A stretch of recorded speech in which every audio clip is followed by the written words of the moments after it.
Ехо од Вселената.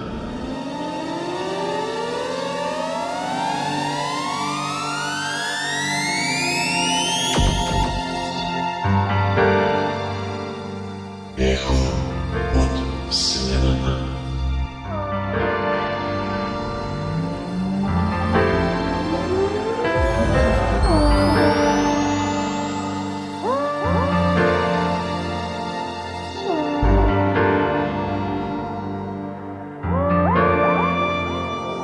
Ехо, ехо, ехо, ехо.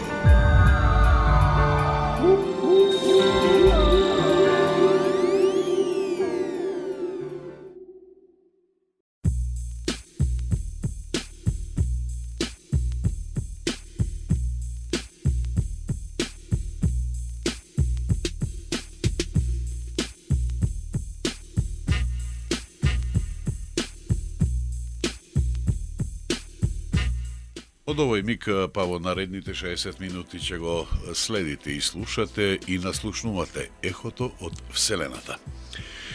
Дали некој од вас знае дека пред 3 дена над небото над Македонија и северната земјена полутопка можеше да се следи спектакуларна појава на метеорски роеви наречени Персиди.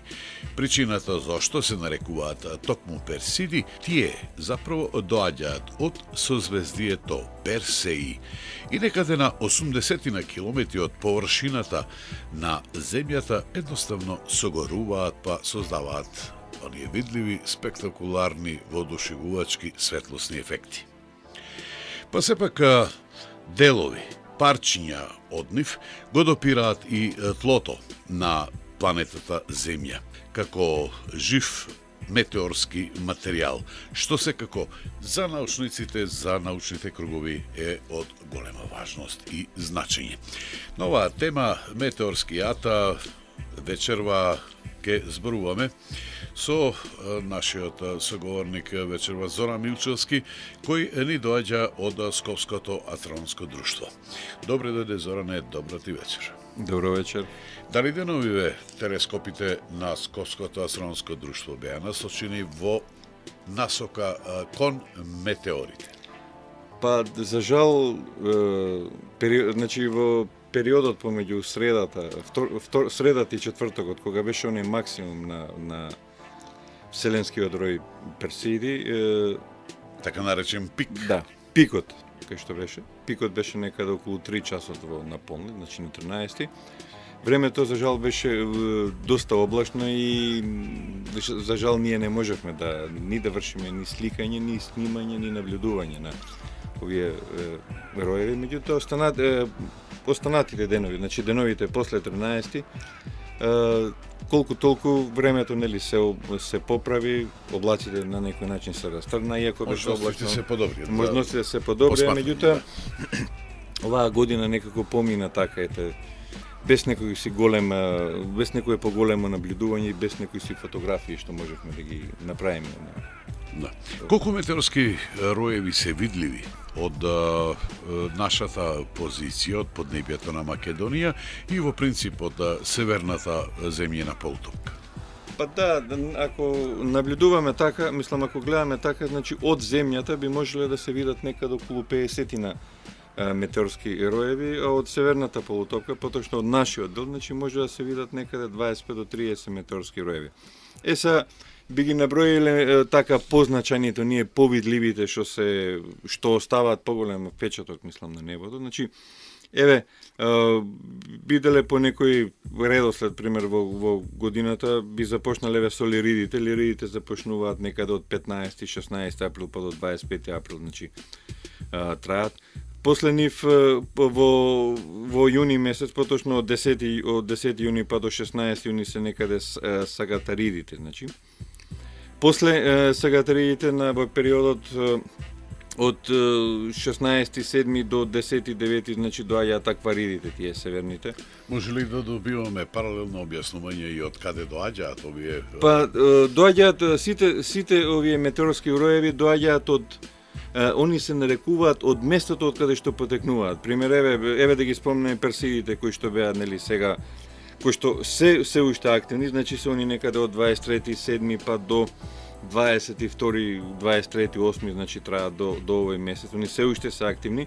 Они потекнуваат од созвездието Персе и оттаму го добиваат и нивно и оттаму го добиваат и тоа името Персиди. Значи еве наредното кои што ќе се јават ќе бидат тауридите и они се некаде од 12 октомври па до 2 ноември. На звездената мапа каде е лоцирано, дали можеме да направиме едно представување? Па еве конкретно Персеидите. Да ги лоцираме. Еве Персеидите,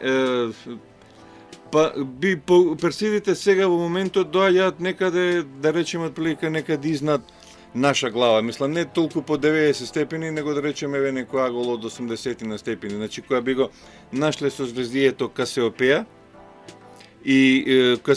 и десно од Касиопеја, мислам која би го нашле созвездието Касиопеја, десно од Касиопеја доаѓа созвездието Андромеда. Тука со голо око може да се види галаксијата Андромеда М31. Значи сега јужно од Касиопеја, значи потекнува тој ројот, значи од тука излегуваат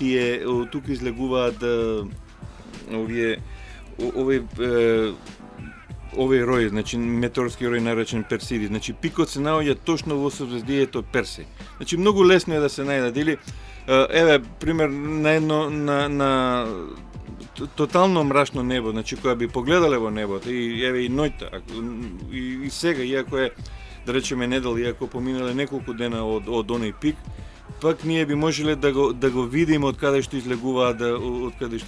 Значи многу лесно да се најдат. И сите оние метеорски роеви кои што доаѓаат од друга страна, значи тие не се веќе Персиди, тие ги нарекуваме ние спорадици. Значи многу лесно е да се најдат на небото. Што следи натаму? После Орионидите, значи доаѓаат Леонидите. Леонидите се едни од да ги наречеме најатрактивни, затоа што тие се многу постојат голем број на звезди што паѓаат, значи во тој период, значи они траат некаде од периодот од 14.11 па до 20.11, максималниот оној рој е некаде на 17, значи. После нив доаѓаат Геминидите. Геминидите се од 6 декември па некаде до 19 декември. После во истиот период, значи се и Урсоидите. Тие се некаде од 17 декември па некаде до 25-26 декември. А исто така во тој период, значи чим завршуваат Урсоидите, почнуваат и квадрантидите, тие се од 27-12 па некаде до 7-8 јануар, значи наредната година. Се што е карактеристично за сите овие метеорски роеви, што сите метеорски роеви имаат една доста голема брзина. Значи брзината им е некаде од 35, значи брзината на влегувањето на овие метеорски роеви, односно ние камчиња влегуваат со брзина некаде од 35 па до 70-72 км во секунда. Билчевски, дали од Хабел ќе се примат снимки и дали тие снимки, снимања ќе се достапни за вас, за астрономското друштво? Не, сите овие снимки на овие метеорски роеви се прават само исклучиво од земјата. Се видите зашто целото согорување на овие мали зрнца, еве да ги наречам така, се случува пониско, некаде на висина од 80 до 120 км. А Хабл телескопот се Хабл има проблем. Да. Тој во насока на земјата не снима. Да, тој во насока на земјата не снима, затоа што земјата има голема светлина, така? Да, има голема светлина, тоа е една работа и друго, земјата е премногу брза за Хабл за да може да сними. Значи Хабл е конструиран да гледа само према Вселената, односно према темен дел од Вселената. Сепак некои снимки од некаде ке Да, снимки нормално, снимки на интернет има доста снимки. Меѓутоа Скопското астрономско друштво секоја година така врши снимање. Мислам, имавме ние прекрасни снимки од 2003, 2004, 2006. Меѓутоа оваа година, мислам, ете така не послужи. Иако направивме некои фотографии после тоа, нели, после во четвртокот, петокот, меѓутоа тоа не беа тие фотографии така кои што ете така би можеле да пофалиме, да кажем. Во прв дел од нашиот разговор, уште само едно прашање. Носат ли овие метеорски роеви значајни информации, податоци за научната елита на земјата? Да, секако. Метеорските роеви носат и такако доста поучни информации, значи и на основу на доста метеори кои што се најдени на земјата, мислам, кои што ете така самите астрономи идејќи по трагата, значи ги имаат најдено, се установени, односно се потврдени многу теории што се дадени во астрономијата. Значи метеорите секако се една голема помош за самата наука, за самата астрономија, меѓутоа за жал е многу тешко да се најдат и иако да речеме во последно време постојат институти, постојат банки на метеори, постојат конкретно институции кои што се занимаваат исклучиво со оваа работа, пронаоѓање, па дури ако сакате и комерцијално продавање, продажба на метеори најдени од Вселената. Ехо, Вселена.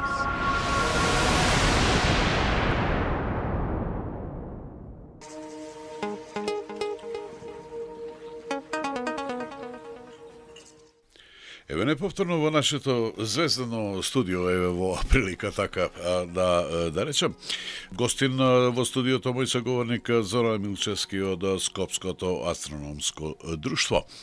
Зборуваме за метеорските роеви. Колку сте опасни по планетата Земја, колку сте опасни за жителите на планетата Земја, како се делат? Веројатно постои некоја класификација на овие метеори и најверојатно таа класификација е спроведена според нивниот состав. Па да, видите, прво едно нешто да објасниме. Метеорите се парчиња кои што останале при распадот на кометите. Сега земјата идејќи ни својата патека, нели, во околу сонцето, она не идува на тие метеорски роеви, затоа ние ги среќаваме. Сега колку се опасни? Метеорите се доста опасни. Така условно кажано, би можеле да бидат доста опасни. Значи 1908 година, значи познатиот советски болид, значи од 30 јуни 1908 година, се уште не е утврдено дали е некаков паднат астероид, дали е метеорит некој поголем паднат, меѓутоа она што кажува во тој период е тоа да тој метеорит или да тој болид, да речеме, после 4 сата ако закаснал, денеска не би постоеле градовите, пример Ленинград, односно Санкт Петербург или Талин, Хелсинки или слично. Значи се работи за една доста страшна експлозија која што се случила таа 1908 година. И самата сила на таа експлозија, значи, била приметена дури во градовите Париз и Лондон. Значи, слушнало некоја експлозија која што дошла во Вселената без да знаат дека удрило нешто, поточно експлодирало нешто на 60 на километри изнад Сибир. Значи, ова што сакам да кажам дека може да бидат доста опасни. Доста опасни се оние наречени такви микрометеори кои што доаѓаат од Вселената и тоа исклучиво се опасни за вселенските летачи и за вселенските летала што се наоѓаат, нели, во орбита околу Земја. Значи опасни се по самиот Хаблов телескоп кој што е некаде околу 30 на пати удрен од вакви микрометеори, значи кои што му имаат оштетено дел од неговите сончеви батерии, значи онаму од кој што се. Исто така и Мир, она советската постаница орбитална станица која што беше срушена пред 7-8 години, таа беше погодена на 30-40 пати од вакви метеорски отпади, нели, кои што летаат во Вселена. И тоа исто така во еден случај према нејзе идеше една доста голем метеор некаде од плика некаде од метар растојание, така да самите космонаути кои што беа во него се префрлија во на капсулата која што треба да биде лансирана према земјата. Исто така опасни се доста микрометеорите, се опасни за самите космонаути. Значи, доколку еден космонаут бил удрен од таков еден микрометеор, да речеме од едно зрнце од оној песок што е од малтресување, значи неговото дело може да биде пробиено, а со тоа, нели, со самото пробивање на делото на космонаутот, нели, настанува на декомпресија во неговото одело, значи го нема оној притисок веќе што е нормален за да може да живее тој космонаут во тој и при тоа, нели, настанува смрт на космонаутот. Мислам, космонаутот умира. Се обично при секој излегување, значи се пратат тие метеорски роеви, се одредува нивниот правец, значи каде се, дали постои шанса и потоа се пуштаат космонаутите, нели, надвор да излезат од вселенските летала. Сега кога ги рековте за поделба на метеоритите, постојат неколку врсти на метеорити, значи постојат камени, постојат метални и камено-метални. Сега кога сме кај камените, постојат два вида на камени метеорити, тоа се хондрити и ахондрити. Значи хондритите се оние метеорити кои што настанале некаде пред 4,5 милиарди години, значи при самото создавање на земјата, додека ахондрити се оние метеори кои што во тек на својата историја они дошле до судари помеѓу останати вселенски тела, така до на својата форма или до топење, до нивно топење, значи влегување во некоја погуста атмосфера и до нивно топење, така да они веќе го изгубиле на првобитната состојба што имале при самото создавање. Покрај овие металните се делат на неколку видови, тоа на хексахедрити метеори, на октахедрити и на атаксити. И исто така постојат и камено-метални метеори, значи ова се најмал број на распространената вид на метеори, тоа се камените, нели, камено-метални метеори, тие се делат на два вида на мезосидарити и на паласити.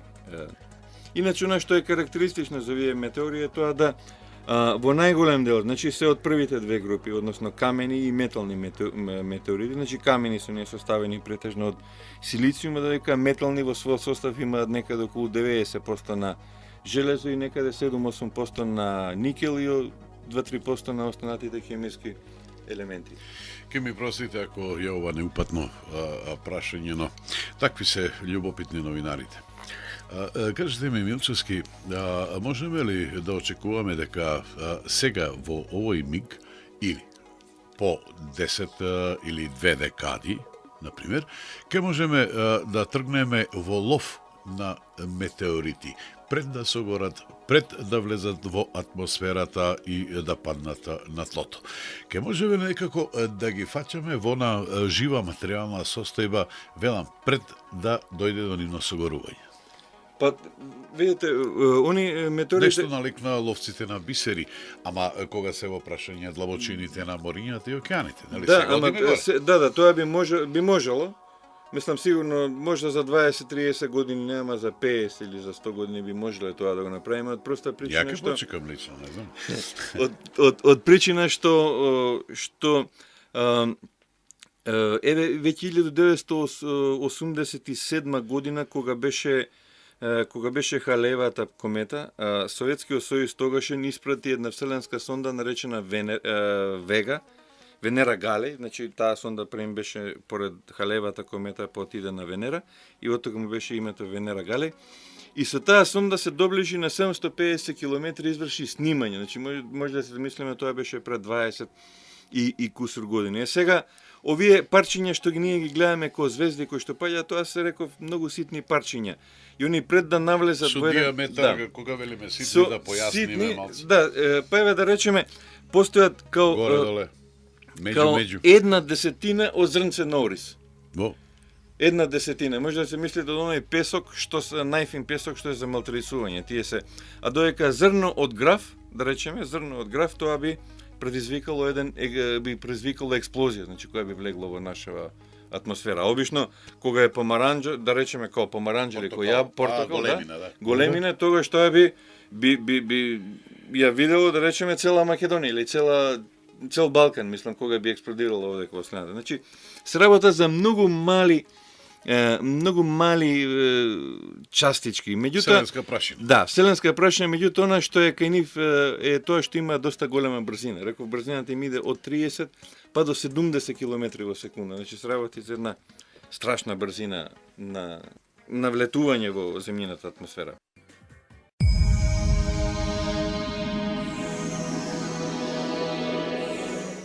Историски земено наназад, од кога се наблюдуваат метеорите и какво влијание тие имале кај народот? Дали биле мистифицирани?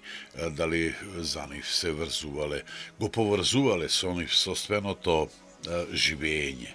Метеорите као природен феномен предизвикувале голем интерес уште кај старите народи. Значи е забележено уште кај старите кинези некаде пред новата ера, значи отприлика некаде 200 години пред Христа, дека они ги знаеле веќе за оваа групација на метеорски роеви. Значи они знаеле за Персеидите и за останатите, нели, метеорски роеви.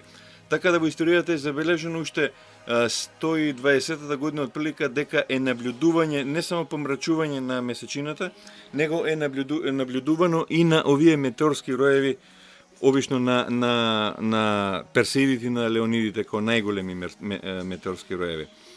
Сега низ историјата после тоа, нели, во оној средниот век, исто така е забележено на доста места е наблюдување на овие метеорски роеви. Обично самото наблюдување на овие метеорски роеви и нивната појава биле врзано со разни мистификации меѓу самото население. Самото население се плашело од овие метеорски роеви. Значи обично се сметало во најголем дел од светот се сметало кога ќе видат некоја звезда, кој што нарекуваат, кој што паѓа, е дека во тој период дека умира некој човек и односно дека неговиот живот е така згаснува и со тоа му паѓа звездата. Исто така во поедини делови од земјата, во поедини краеви од земјата, значи сметале дека со самото паѓање на некоја звезда всушност дека се раѓа некаков си нов живот, односно дека е роден, дека некаде некој е роден. Исто така во одредени делови и во нашите делови се сметало дека со паѓањето на некоја звезда се случува некој да побегне од затвор, значи некој криминалец или некој политички осуденик да побегне од затвор. Исто така во римокатоличкиот свет, значи затоа што 10 август е Свети Лоренцо. Значи они во католичкиот свет сметаат дека Персеидите всушност се солзите на Свети Лоренцо. Значи самото напаѓање на оние светлесен ефект всушност се некакви си солзи. Иначе во муслиманскиот свет, значи во светиот камен што е кај муслиманите во Кабата, значи во Мека, тоа е всушност еден камен, црн камен кој што паднал од Вселената. Значи и низ историјата они тамошниот свет значи го собрале и ден денес овој камен е така дадена му е некоја посебност на овој камен, посебно значење. Така да он е сместен во на Каба, во на Кабата, во на коцката кај во светиот град Мека, нели. А исто така таков камен се наоѓа значи тоа било некаде во 7-миот век кога збориме за Кабата, а доека некаде 1000 години пред тоа во Грција исто така еден камен метеорит бил поставен во храмот, во Артемидиниот храм во градот Ефес во Мала Азија. Иначе самите научници значи сметале дека до 18-тиот век сметале дека појавата на овие метеори, односно паѓање на овие звездите всушност представува некоја вулканска ерупција и оваа вулканска ерупција дека ги има исфрлено камењата на голема висина и дека од овие камења и дека овие камења така при удар на гром доаѓа на едно расцепување, паѓање на земјата и оттаму се гледа тоа како некој светлесен ефект. Меѓутоа со самиот развиток нели на науката работите си дошле на свое место. Ехо од Вселена.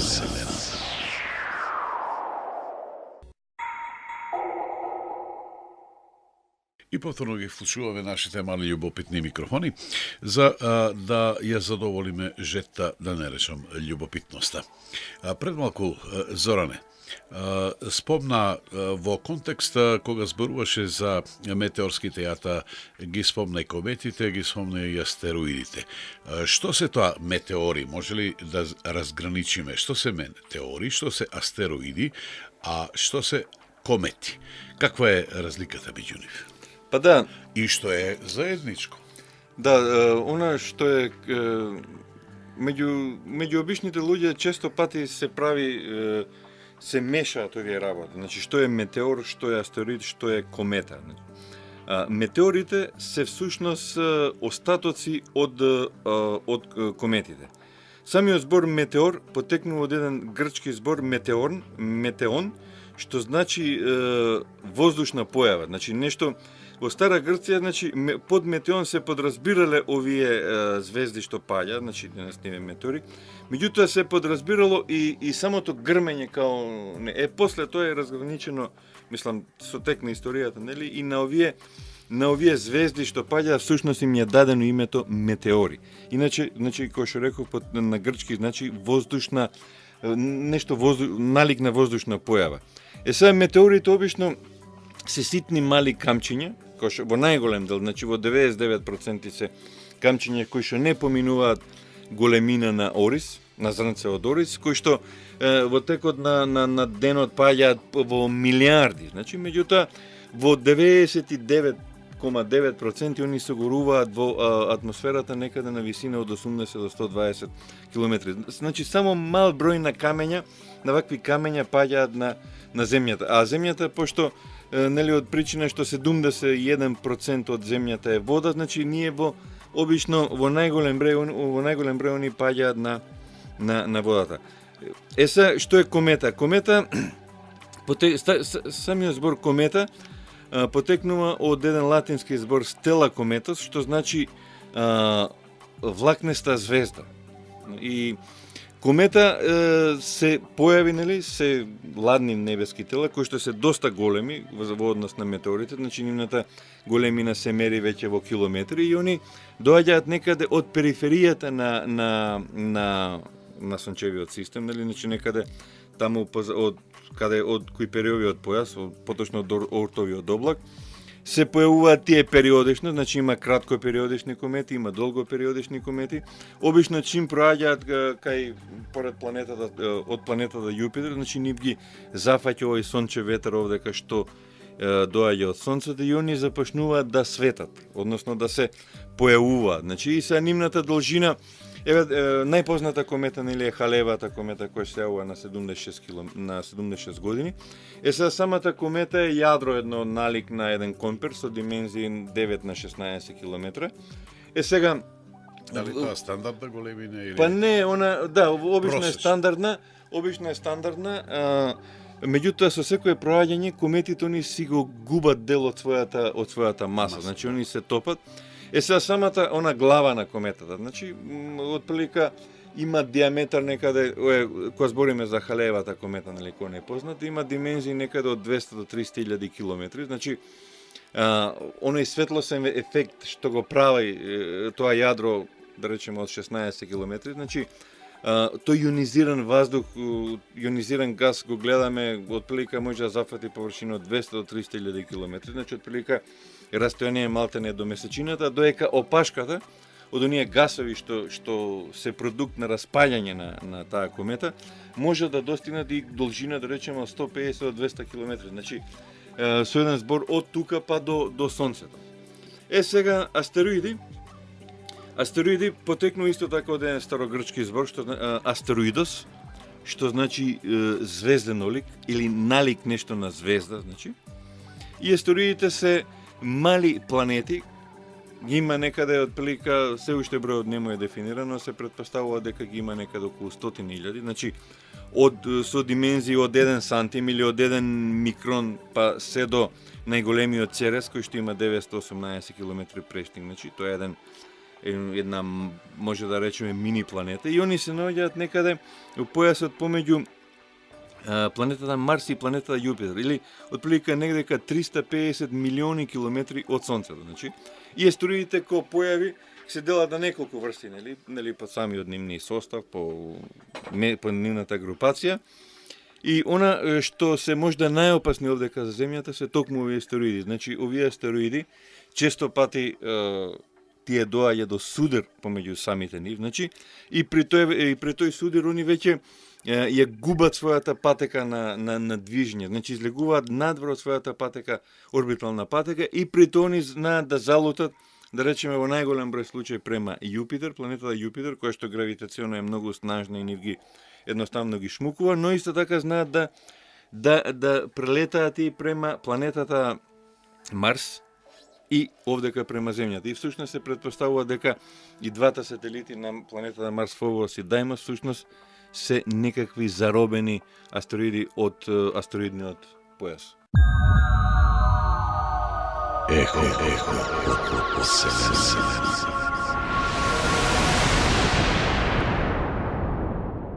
На крајот е да уште еднаш да подсетиме кога и од каде можеме да очекуваме повторно средба со метеорскијата. Па добро, за љубителите на ваков вид наблюдување на небото, значи на наблюдување на метеорските роеви, персеидите се уште активни. Значи овој период па се до 22, 23 се уште може да се забележат на небото. Значи нивниот максимален пик, односно се некаде после полнет, значи отприлика некаде од 1-2 па до 3 часа, мислам тогаш се најоби за наблюдување. И Скопското астрономско друштво направи неколку фотографии, но за жал, како што реков во самиот почеток на емисијата, фотографиите не се со со кои што ние би можеле да бидеме задоволни, првенствено тоа што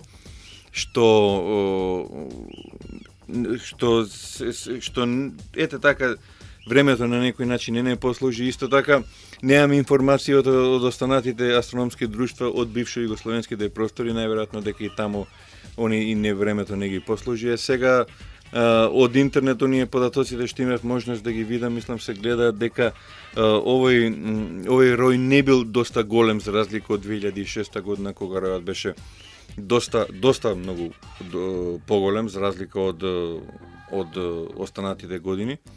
И се надевам дека во наредните дни сепак имаме можност така да гледаме, да наблюдуваме, да извршиме снимање на некои сите така, па дури оваа година донесовме и камери со кои што ќе можеме да извршиме и снимање.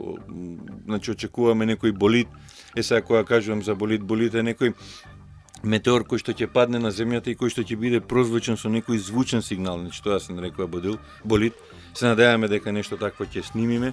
А исто така, кога сме веќе кај љубителите на ваков вид на наблюдување, ги поканувам, мислам, за 2 до 3 месеци, поточно во ноември месец, на Леонидите, мислам, сите ние кои што се љубители на астрономијата, на едно наблюдување на Леонидите, затоа што Леонидите се најспектакуларни, значи би кажал само за една година, 1966 година, од делови на Соединетите Американски држави за 40 минути се установени 60.000 на вакви метеори, а се претпоставува за еден час дека ги имало преку 150.000, доека во одредени делови од Соединетите Американски држави велат дека за еден час имало преку 1.000.000 звезди на што паѓа. Значи Леонидите се ете така, можда она што е карактеристично нив е што се јавуваат во еден доста студен период, мислам, ова не се. нешто налик на водопад. Па звезден водопад. Па видете низ историјата имало доста такви примери. 1860 и некоја година беше 1314 веќе ве сега да ги кажуваме, па некаде 6-7 век имале толкави метеорски водопади кои што велите вие, да буквално луѓето се криеле по своите домови неколку дена, значи морнарите не излегувале на море. Ете така, мислам. Заканата била голема. Да, заканата била голема, иако мислам не постоела некаква опасност, меѓутоа луѓето сепак не ги познавале тие појави. Така. Се што е убаво, знае да биде и опасно. Милчевски, ти благодарам што вечерва беше заедно со нас. Благодарам што ме поканивте.